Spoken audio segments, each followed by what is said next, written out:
first ever recorded nostril expansion signaling from within the dream or the astral or non-physical reality, whatever you want to call it.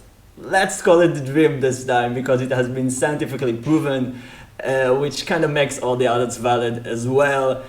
Yes, you can signal from within the dream using your nostrils, which is ridiculously funny. So, as most of you might know already, usually when we talk about lucid dreaming experiments and signaling from within the dream, the most common type of signaling is using the eye movements. For example, left, right, left, right. Someone can signal from within the dream and then they can see that on the polygraph in the lab and get a confirmation of their action. This is the most common kind of signaling, and it is the one that has been used to actually prove scientifically that lucid dreaming is a thing.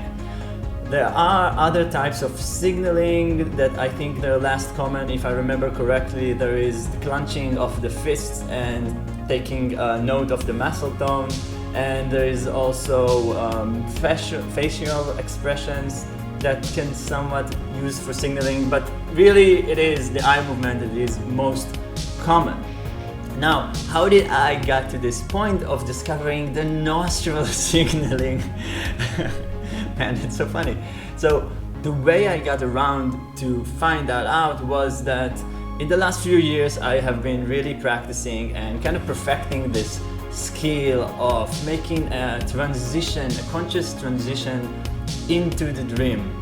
This is what they would call in lucid dreaming communities as wild, wake-initiated lucid dream, and what they would probably call in more the astral parties an OBE, out-of-body experience. Basically what we're talking about is keeping the body asleep, letting the body fall asleep while we keep our consciousness awake. We don't black out as we usually do. So we relax enough to get into the right depth where we can kind of start acting out and make this transition.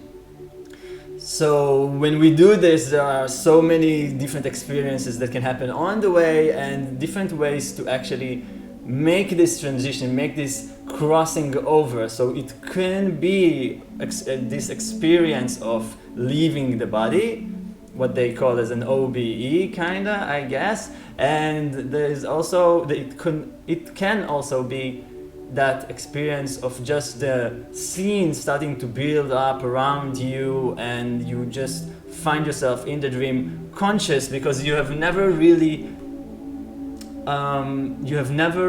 lost your consciousness on the way. You maintained it to a certain degree.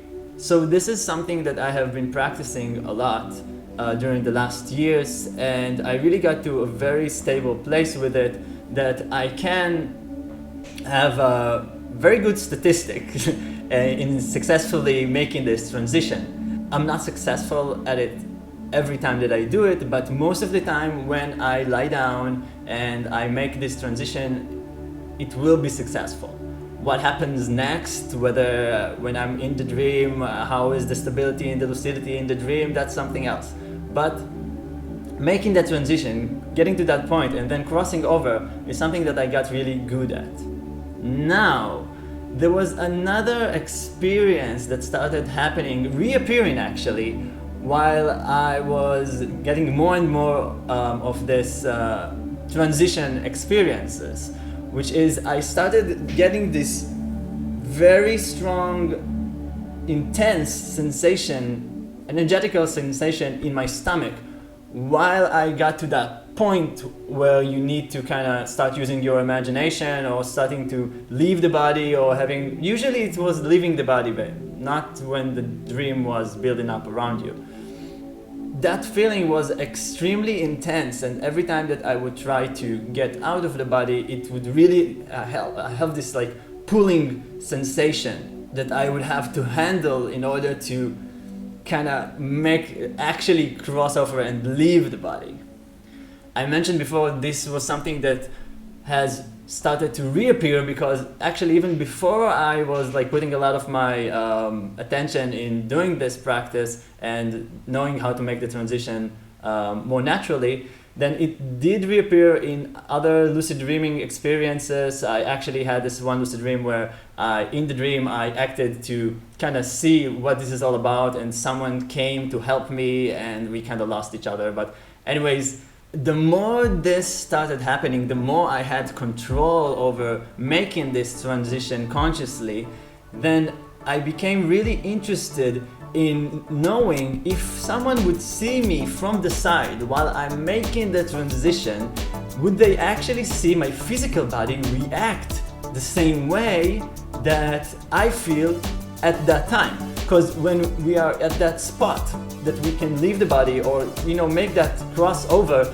then you're in this in-between state, kind of similar to, or probably the same, of the sleep paralysis state. So you feel your physical body, but you can also feel your non-physical body at the same time. So I didn't know if this pulling from my stomach was something that my physical body was actually doing as well, or is it strictly just in the non-physical body? So it became really, really interesting, and eventually, lately, I decided to just take the camera from my computer and record myself while I'm sleeping to see if that reaction happens when I make the transition.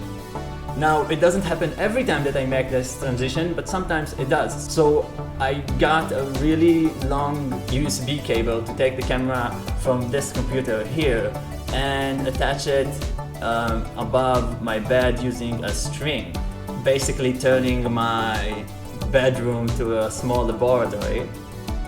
And then, without even intending, when I watched the recording of me sleeping, I suddenly noticed all these different things that happens while we sleep, even before we're actually dreaming, the reactions that we have in the body. And that's when I started noticing the nostril expansion happening, and it kind of just made sense completely, because we know that when we're dreaming, when we're in REM, our body goes into sleep paralysis. All the major muscles are locked, except from the heart beating, obviously, and the lungs breathing and eye movement. So they already use the eye movement for signaling, but if we're breathing, then we should have some control from within the dream on our nostrils.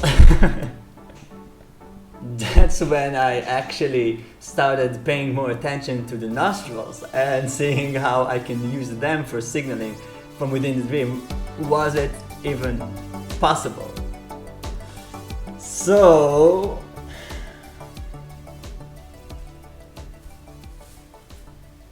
let me guide you through this. So we're going to go through a few experiences. This is the first recording that I've made. I remind you that my goal here wasn't about the nostrils yet, it was about seeing if I can get a physical reaction from my body to that non-physical, energetic, intense feeling that may appear in my stomach while I'm making that transition. So obviously I had to take my shirt off, but don't get excited. I'm gonna go through the experience here briefly because there weren't any signaling here, but this is the video that I saw when I first noticed that when we are dreaming and sleeping, our nostrils do expand, flare. So in this session, I got to the right depth where I learned along the way that I can start exiting the body. I could feel my physical hands, but I could feel another pair of hands moving at the same time. So I knew that I'm in this in-between state, but still there was this pinch of doubt. So just as we can do when we're completely lucid in the dream, I turned to the dream itself to make sure by asking, "Dream?" Because I'm at the right depth, in this in-between state, the moment that I ask "Dream," my whole body starts going with vibrations and I literally land on the floor next to my bed. I see my brother talking on the phone next to the door to my apartment, mess around with him a little bit, he goes away, kids come in dressed with Halloween costumes asking for trick or treat as I tell them there's no Halloween here, this is the dream. Disappointed, we go inside and I figure it's a great opportunity to check if I can actually see my physical body lying in bed which I don't. And that's pretty much it for this experience. And it ends as it usually do, where I find myself closer to the body again, inside the body again. And then I still feel myself in this, in-between state, wondering if I want to try and get out again. But then there's something funny that happens with me, that not willingly my shoulders get pulled by the body, which really brings me back into the body and out of this in-between state. And I wake up, and here you can see me happily realizing, oh, I have this on camera, yay! So this was the first experience that got me wondering if I can use my nostrils to signal from within the dream, which takes us to the next experience. Now, usually the way I do this, I just go to sleep the entire night, I wake up in the morning, and I stay awake as long as I need to stay awake, and when I feel like I should go back, I lie down in bed and I start the relaxation. After being awake around an hour and a half, the time now is approximately 10:30 in the morning, I lie down and I reposition the camera, as you can see here, to get a better look at my nostrils, and still keeping an eye for my stomach area in case there'll be any of those energetic, intense sensations. The way it goes here, I've been deepening for a while now, and I start to get this doubt like it's not going to work. So I decide to wake up, and I look at the phone next to my bed to see the time, and it's really dark and I can't see so well, but it looks something like 4 p.m. That's odd, I think to myself, and I look at the phone again, closing the darker app that I have that makes the screen darker, and I see that the time is somewhere around 3 p.m. This is very strange, because I know that right now it takes me around an hour and a half to make the transition, and according to the clock it's already been for around like 4 hours have passed. And then I understand, it's a dream, I'm dreaming. Yes, I had a false awakening while doing the transition. And it's so classic that it happened that way, because so many times when we make the transition, we get to that peak of doubt where we think that we are not going to be able to do it, that it's not going to work this time. But if we can move beyond that peak, a lot of the times that's when we get to cross over, when we move beyond that peak of doubt. And that's exactly what happened here.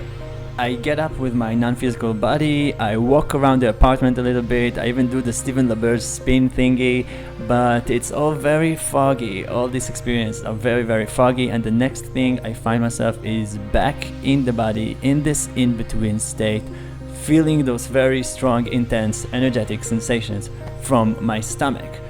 After I feel the first one, I realize that I can signal, that I can use the signaling to note when it happened, and I do. And after that, there is like a barrage of these strong sensations, and I try my best to signal each time while it is happening, as you can see here. Finally getting to a point where I can show you the signaling in this video. What you're about to see is the first ever recorded nostril expansion signaling from within the dream. So I decided beforehand that I will flare my nostrils 3 times as a signal. And as you can see here, this first one had really long intervals between each flare. So it's very noticeable.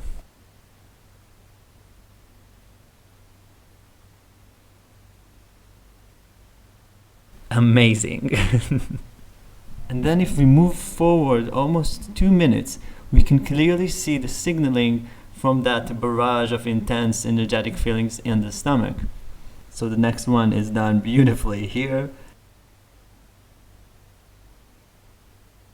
And then around a minute after that, there's some eyebrows frowning, which can actually also happen just regularly while we sleep, but this was pretty tough. And a few seconds after that, signaling. And around 20 seconds after that, signaling once more. Moving 30 seconds forward, we can see 2 strong flaring and a weak one. I learned afterwards that sometimes it doesn't go as well, and it's not always completely clear to see all the 3 nostril flaring. Moving 20 seconds forward, we can see another signal resembling the one that we just had, with two strong flaring and a weak one. So eventually I calm down those energetic sensations, I relax them until they stop happening altogether. Shoulders come up, and that ends the entire experience by itself.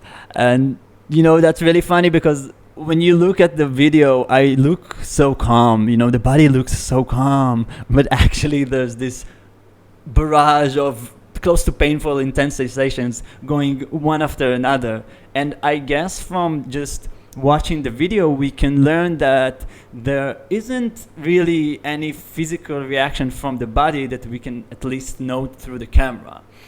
But it is nice to have this on record, because when I woke up and I started writing down the dream, you know, sometimes the memory gets a bit foggy, it's not so accurate, but I remember writing down that I signaled at least 4 times for each of those sensations. But now that I have this on video, then I can actually find out, you know, get this extra perspective and actually find out that I signaled 6 times for each of them.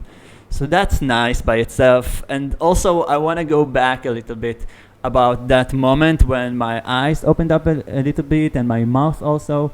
When you look at yourself sleeping, there's so many different things that we do while we sleep, like I said so before.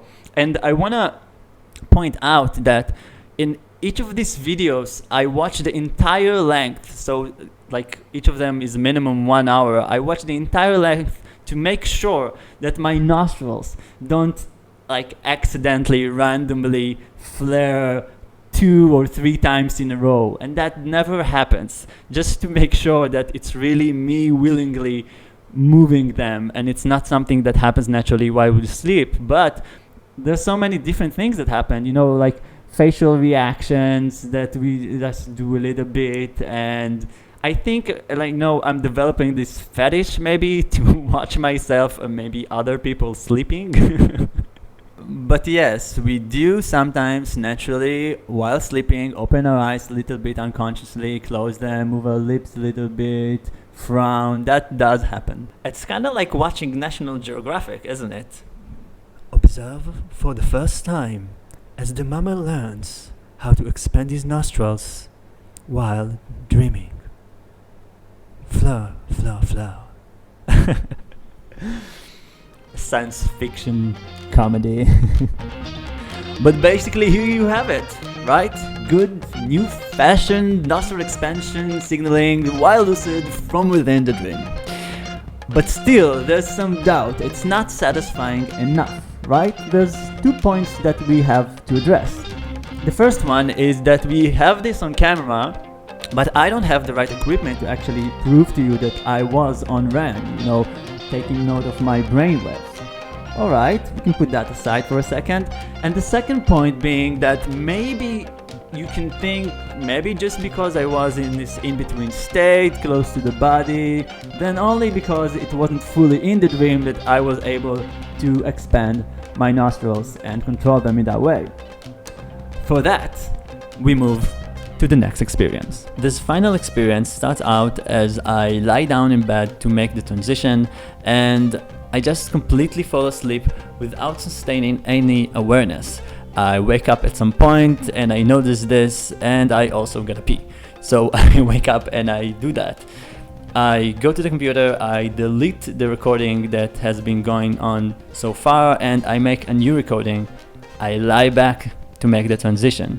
I remember that relatively it didn't take me so long to get to the vibration state. So I feel that I'm in the right depth, and I get up from bed with closed eyes. I notice that I'm near the door that you see right here, and I wonder if I should open my eyes or not, and then I decide to do that. And the moment I open my eyes, I have this split vision of, on the top right side of my vision, I could see the physical ceiling through my physical eyes that is now lying in bed, and on the bottom left side I can see what I'm seeing through my non-physical eyes, which is the floor of my bedroom at that position. That would be really cool to see if there's any reaction from the physical body, opening my eyes, closing my eyes at that point. I tell myself that if I keep concentrating on the bottom left side of the vision, if I keep my attention there long enough, then it will fill up my entire field of vision and make it so that everything I see is the non-physical reality and not through my physical eyes. I stay with this for just a moment, but then I realize that my goal that I want to do in this opportunity, I don't really need to use my eyes, so I close them. I take a few steps with my eyes closed, and even though I only realize this now, I remember that I can signal, and I do so with 3 nostril flarings. I don't like to do this so much, but I'm not going to go into the details of what was that goal that I was performing at that experience. It's a work in progress. Sorry guys, company's policy, but I will give you as much details as I can. So after that signaling, I started acting out this goal, which involved, while closing my eyes, I used my visualization, my imagination. That's why I didn't really need to see anything. And as this started out, so many things started mixing up together. So I don't remember everything, but there was like coming back to the body and out of the body. There was even that one time that I remember that I was in the body, and during all these experiences that I'm going to elaborate on right now, I was always with this intention, with this coming back to this visualization of what I'm trying to explore.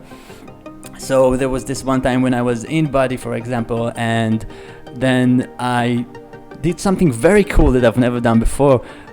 While having these vibrations in the body, I used them, I harnessed them in a way with this roar. While exiting the body with that roar and those vibrations, I kind of like, using the intent, I took that energy to work with the imagination that I was doing the whole time. I harnessed it as a power to use for what I was trying to do. Another example was that while doing all this imagination, it never made the entire scene transform, because a lot of times in the dream we can have that happen. We can make a different scene, for example, like when we ask to be in a different place, or when we use the spinning technique to be in a different place, and then we like open our eyes and then we're there. So that didn't happen. So all the time I was with eyes closed, but I never really got this whole transformation of the dream becoming what I was visualizing. But there was this time, for example, that I could see my hands in the black. I could see my hands in this like darkness of closing my eyes. So something started transforming. And at that moment, I felt like there was a presence of someone, like a woman, but a child.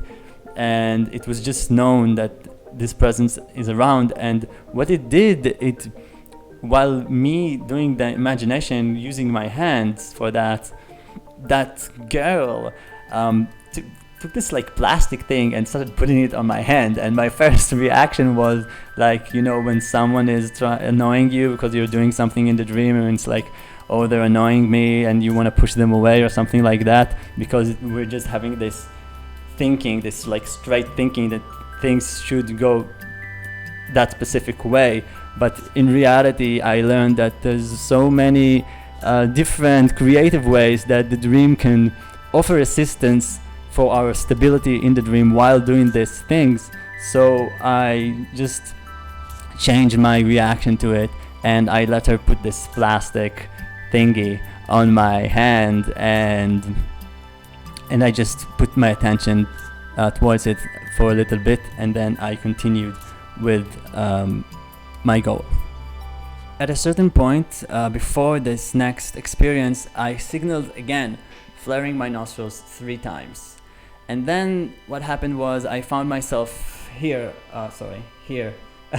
next to the kitchen. And up until now, everything was so blurry, and sometimes in the body and out of the body and stuff like that, and different types of stability. But when I was at that point, I found myself next to the shelves.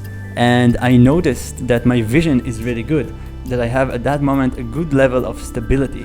and that I'm actually like completely in the dream. And I said, this is a good opportunity to see if the nostril expansions really work from within the dream when I'm not close to the body. So to signify that, I flared my nostrils 4 times, not 3 times as I usually do. After that, I go back to the bedroom door and I notice how this feels like a very, very long experience. I do some like motions with my body and it goes on, but like you have this really long experience in the non-physical reality. When you wake up, it's sometimes really hard to remember all the details. So eventually this ends with me getting close to the body and still, wanting to continue this imagination that I've been doing so far.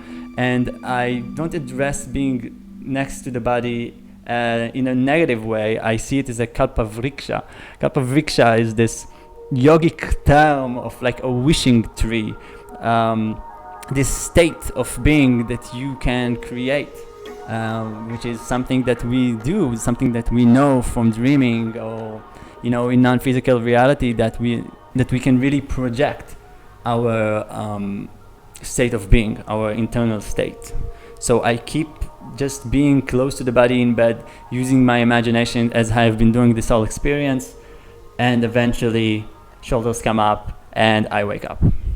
Now let's see how this looks from the recording. So the first non-official signal was my eyes opening, right? That I could see both from the physical and the non-physical bodies. But what really astonished me is that when I looked at the recording for almost the entire session, which was 52 minutes, my eyes were always slightly open. I've never even known that I do this while I sleep. So we can cross that out, because I thought, only at that moment my eyes would open, but now I just have no idea how to prove that. So what we're looking for next is 2 nostril signals of 3 flaring and 1 nostril signal of 4 flaring, which would prove that you can flare your nostrils from inside the dream.